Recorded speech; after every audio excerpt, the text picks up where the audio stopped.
Hello. So Kantara chapter 1 കണ്ടിട്ട് വന്നേ ഉള്ളൂ. പടം ഓവറോൾ ഒരു അടിപൊളി വിഷ്വൽ, ഓഡിയോ എക്സ്പീരിയൻസ് ആയിട്ടാണ് എനിക്ക് തോന്നിയത്. പടത്തിൻ്റെ മെയിൻ ഹൈലൈറ്റും എനിക്കത് തന്നെയായിരുന്നു. ഫസ്റ്റ് പാർട്ടിൻ്റെ നമ്മൾ കാണുമ്പോഴത്തെ ഒരു ഭയങ്കര ഒരു സർപ്രൈസിങ് സംഭവം, അങ്ങനത്തെ ഒരു സംഭവങ്ങളൊന്നും എനിക്ക് ഫീൽ ചെയ്തില്ല ഈ പാട്ടിൽ. പക്ഷേ still it kept us engaged for the whole time. പടം ഞാൻ കഴിഞ്ഞിട്ട് ഇറങ്ങുമ്പോഴും എൻ്റെ മൈൻഡിൽ നിൽക്കുന്നത് ആ ഒരു വിഷ്വൽസും ആ ഒരു ഓഡിയോ എക്സ്പീരിയൻസും. നമുക്കൊരു സൈലൻസ് ഇല്ലാത്ത പോലെയാണ് പടം കണ്ടുകൊണ്ടിരിക്കുമ്പോൾ. അത് നമ്മൾ കങ്കുയിൽ കണ്ട അലറിച്ച സംഭവമല്ല. ഇതിലെ ആ ഒരു മൊത്തത്തിൽ ആ ഒരു നമ്മൾ ഫസ്റ്റ് പാർട്ട് കണ്ടിട്ടുള്ള പോലെ തന്നെ ആ ഒരു ഗുളിക സംഭവങ്ങളൊക്കെ വരുമ്പോഴത്തേന് നമുക്ക് ആ ഒരു എക്സ്പീരിയൻസ് ഉണ്ട്, ഒരു ട്രാൻസ് മോഡും ആ സംഭവങ്ങളൊക്കെയാണ്. അങ്ങനെ കുറേ വാർ സീക്വൻസ് സംഭവങ്ങളൊക്കെ വരുമ്പോൾ നമ്മൾ ആ ഒരു മോഡിലോട്ട് അങ്ങോട്ട് പോകും. സോ അങ്ങനെ ഭയങ്കര അടിപൊളിയായിട്ടാണ് ആ ഒരു ഓഡിയോ വിഷ്വൽ എക്സ്പീരിയൻസ് അവർ ചെയ്തു വെച്ചേക്കുന്നത്.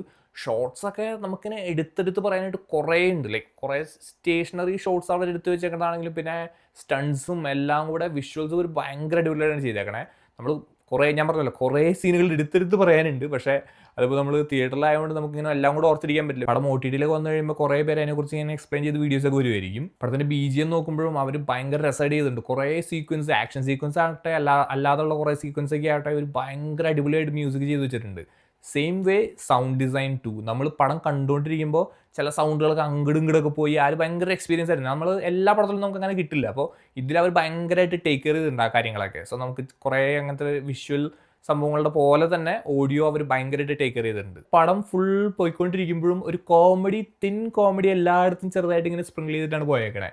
സോ സംഭവം എന്ന് പറഞ്ഞാൽ ഭയങ്കര ഞങ്ങൾ കോമഡി പറയുകയാണ് എന്നുള്ളൊരു മോഡൊന്നും അല്ല. പക്ഷേ എല്ലായിടത്തും ചെറിയ ചെറിയ ഭയങ്കര സീരിയസ് സീനാണെങ്കിലും അവിടെ ഒരു ചെറിയ 1-2 കോമഡി സീനുകൾ ഉണ്ടാവും. അത് എല്ലാവർക്കും ഇഷ്ടപ്പെടുമെന്ന് എനിക്കറിയില്ല. ഞാൻ എൻജോയ് ചെയ്തായിരുന്നു. ഫസ്റ്റിൽ കുറേ സീക്വൻസിൽ ഇങ്ങനെ കോമഡിക്ക് വേണ്ടി കാണിച്ചു കൂടുന്നതായിട്ട് കുറേ നേരം ഉള്ള പോലെ എനിക്ക് തോന്നിയായിരുന്നു. ഇതിൽ അങ്ങനെയൊന്നുമില്ല. കോമഡിക്ക് വേണ്ടി തന്നെ കാണിക്കുന്നതാണെന്ന് അങ്ങനത്തെ കുറച്ച് സംഭവങ്ങളുണ്ട്. പക്ഷേ നമുക്ക് ഓവറായിട്ട് ഇവർ ഡ്രാഗ് ചെയ്യുന്ന പോലും തോന്നുന്നില്ല. നമ്മൾ ഈ കോമഡി സീൻസിൻ്റെ കാര്യം പറയുമ്പോഴും നമ്മൾ ഈ ആക്ടേഴ്സിനെയൊക്കെ നമ്മൾ ഈയിടെയായിട്ട് കണ്ടുവരുന്നതാണ്. കന്നഡ സിനിമകളിൽ നമ്മൾ ഈയിടെയായിട്ട് കണ്ടുവരുന്ന മിക്ക ആക്ടേഴ്സും അതിനകത്തുണ്ട് വീണ്ടും. അത് കാന്താര ഫസ്റ്റ് പാർട്ടിലും പിന്നെ ഈവൻ നമ്മൾ ഈ ഇടയ്ക്ക് കണ്ട സൂഫ്രം സോലും ഒക്കെ ഉള്ള ആക്ടേഴ്സൊക്കെയാണ് ഇവർ ഈ വരുന്നതൊക്കെ. അപ്പോൾ അവരൊക്കെ ഭയങ്കര രസമാണ്. അവരെ നമുക്ക് ഓൾറെഡി ആ ഒരു കണക്ഷൻ ഉള്ളതുകൊണ്ട് കൂടിയാണെന്ന് അറിയില്ല, ഞാൻ ഭയങ്കരമായിട്ട് എൻജോയ് ചെയ്തായിരുന്നു. പിന്നെ മ്യൂസിക് ഞാൻ പറഞ്ഞത് BGM അടിപൊളിയാണെന്ന് പറഞ്ഞാലും സോങ്സ് എനിക്ക് ഭയങ്കര ഒരു സ്റ്റാൻഡ് ഔട്ട് ആയിട്ടൊന്നും തോന്നിയില്ല. അതാ ഇറ്റ് സെർവ്സ് ദ പർപ്പസ്. അല്ലാതെ എനിക്ക് ഭയങ്കര ഒരു സ്റ്റാൻഡിങ് ഔട്ട്, എനിക്ക് പുറത്തിറങ്ങിയിട്ട് വീണ്ടും കേൾക്കണം എന്ന് തോന്നി അങ്ങനത്തെ മ്യൂസിക്കുള്ള സോങ്സ് ഒന്നും എനിക്കായിട്ട് തോന്നിയില്ല. പിന്നെ പടത്തിൻ്റെ നമ്മൾ നോക്കുമ്പോൾ സ്റ്റോറിയൊക്കെ കൈൻഡ് ഓഫ് ഒരു പ്രഡിക്റ്റബിളൊക്കെയാണ്. ഇവർ പടം സ്റ്റാർട്ട് ചെയ്യുന്നത് തൊട്ട് ഇവർ വേറൊരു ടൈം ലൈനൊക്കെയാണ്. അത് നമ്മൾ ട്രെയിലർ കാണുമ്പോൾ ഏകദേശം മനസ്സിലായി കാണും. സോ അതിൽ നിന്ന് പിന്നെ സ്റ്റോറി മൂവ് ഓൺ ചെയ്യുമ്പോൾ നമ്മൾ കണ്ടിട്ടുള്ളൊരു ഫെമിലിയർ ബീറ്റ്സ് ഒക്കെയാണ്. എങ്കിലേക്കാണ് സ്റ്റോറി പോകാൻ വേണമെന്ന് ചെറുതായിട്ടൊക്കെ പ്രെഡിക്റ്റ് ചെയ്യാൻ പറ്റും. അങ്ങനെയൊക്കെ പിന്നെ കുറച്ച് ട്വിസ്റ്റുകളൊക്കെ ഉണ്ട്. പക്ഷേ അല്ലാതെ ഓവറോൾ നമുക്കൊരു ചെറിയ പ്രഡിക്റ്റബിൾ സ്റ്റോറി ലൈനൊക്കെയാണ്. പക്ഷേ ഇവർ ആ ഇടയ്ക്ക് ആ ഒരു സ്പിരിച്വൽ എലമെൻറ്റും അങ്ങനത്തെ സംഭവങ്ങളും അങ്ങനത്തെ സീക്വൻസുകളൊക്കെ വരുമ്പോൾ ഭയങ്കര അടിപൊളിയാണ്. സോ നോർമൽ സ്റ്റോറി ബീറ്റ്സ് നോക്കിക്കഴിഞ്ഞാൽ നമുക്ക് ഇതൊക്കെയാണ് സംഭവിക്കാൻ പോണേ, അങ്ങനെ ആ ഒരു സ്റ്റോറി ബീറ്റ്സ് കാണിക്കുന്ന സീനുകളൊക്കെ കുറച്ച് ഡ്രാഗ് ചെയ്യുന്ന പോലെ തോന്നി. അതുകൊണ്ട് ഓവറോൾ ലെങ്ത്തും ഒരു ഇച്ചിരി കൂടുതലായിട്ട് എനിക്ക് തോന്നിയായിരുന്നു.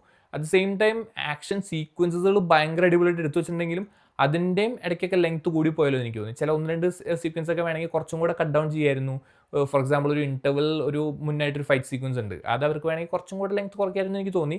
അറ്റ് സെയിം ടൈം കുറേ ഇന്നോവേറ്റീവ് ആക്ഷൻ സീക്വൻസുകൾ ഉണ്ട് അതിനകത്ത് തന്നെ. ആ സീൻസിൽ തന്നെ ഭയങ്കര അടിപൊളി സീനുകളൊക്കെ വരുന്നുണ്ട്.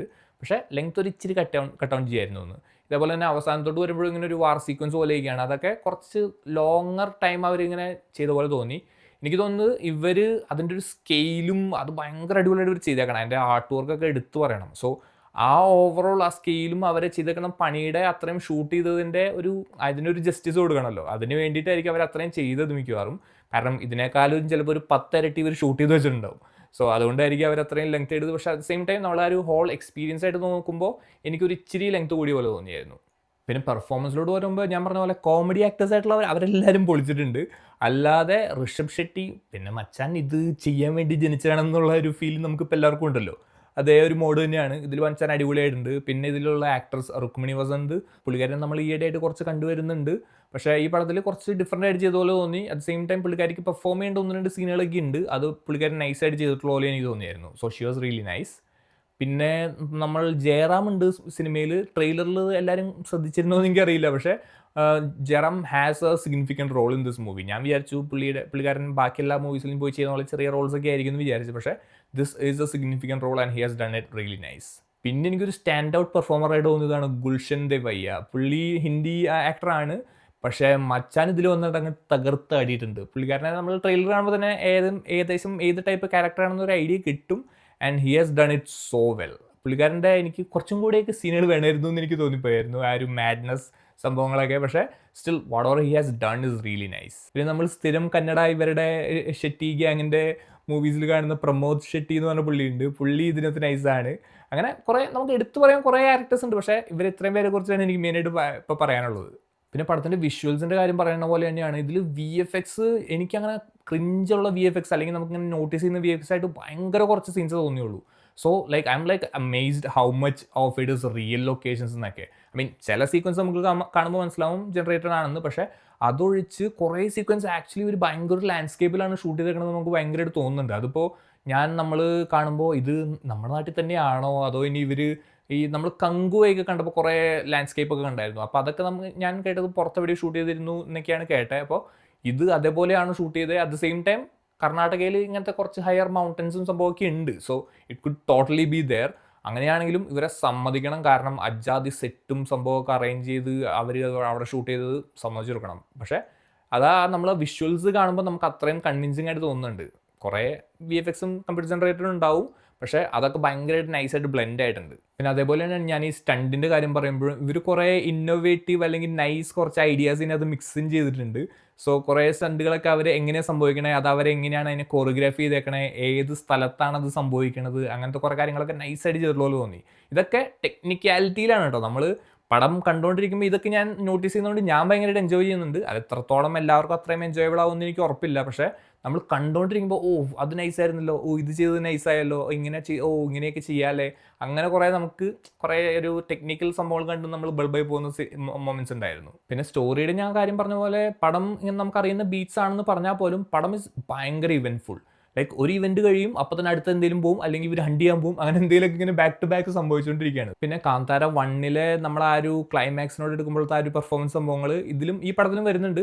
പക്ഷേ ഇതിന് നമുക്ക് ആ ഒരു ഫസ്റ്റ് ടൈം കണ്ട ആ ഒരു അത്രയും ഒരു സർപ്രൈസിങ് ഫീൽ കിട്ടിയില്ല ബേസിക്കലി എനിക്ക്.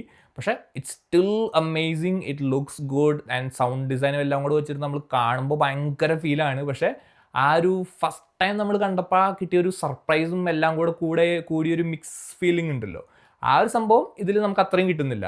പ്രോബ്ലി ബിക്കോസ് നമ്മളത് ഓൾറെഡി കണ്ടുകൊണ്ടായിരിക്കും. പക്ഷേ അത് ജസ്റ്റ് മെൻഷൻ ചെയ്യുന്നു തോന്നി. സോ ഓവറോൾ നോക്കിക്കഴിഞ്ഞ് കഴിഞ്ഞാൽ ഒരു അടിപൊളി തിയേറ്ററിക്കൽ എക്സ്പീരിയൻസ് ആണ് വിഷ്വൽ ആൻഡ് ഓഡിയോ.